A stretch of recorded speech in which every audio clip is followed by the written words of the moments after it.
T time news मध्ये तुम्हा सगळ्यांचं स्वागत। बुलेटिनच्या सुरुवातीला बातमी आहे अजित पवार यांच्या संदर्भातली, कारण उपमुख्यमंत्री अजित पवार हे नेहमीच नियम आणि कायद्यानुसार वागतात अशी शेखी मिरवतात आणि अनेक वेळेला अधिकारी आणि कार्यकर्त्यांवरती डाफरतात सुद्धा।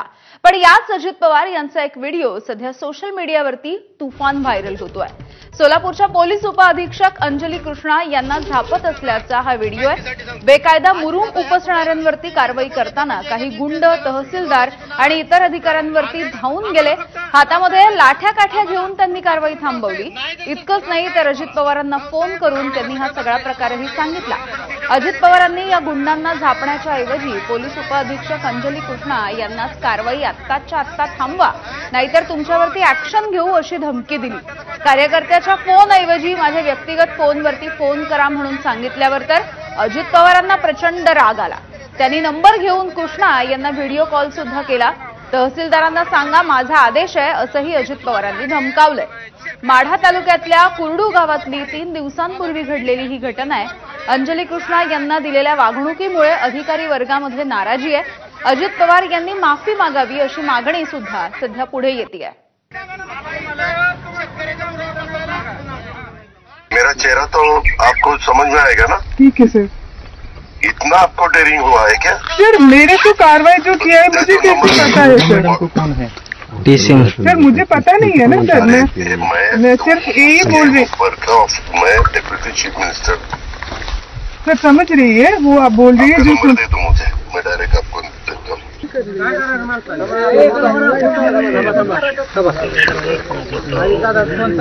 कार्रवाई कर रही थी, लेकिन अजित पवार का फोन आया। मेरा चेहरा तो आपको समझ में आएगा ना? ठीक है सर।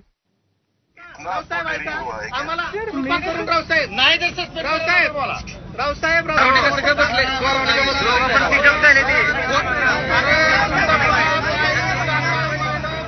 अजित पवारांची भाषा आणि बेकायदा कामाचं समर्थन करणं नक्कीच योग्य नाही आणि याच निमित्तानं एबीपी माझानं काही सवालही उपस्थित केले आहेत।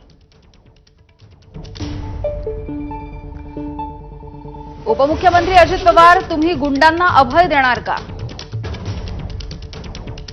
अधिकाऱ्यांवरती डाफरत राहण्यानंच कामं होतात असं वाटतंय का?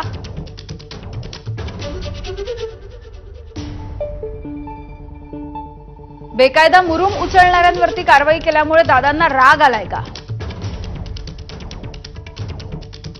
कायद्यानं कारवाई सुरू असताना ती बंद करा, माझा आदेश आहे असं कसं काय सांगता? नियम आणि कायदा राबवणाऱ्यांनाच ऍक्शन घेऊ असं कसं म्हणता? असे काही सवाल आता एबीपी माझानं अजित पवार यांना विचारले आहेत।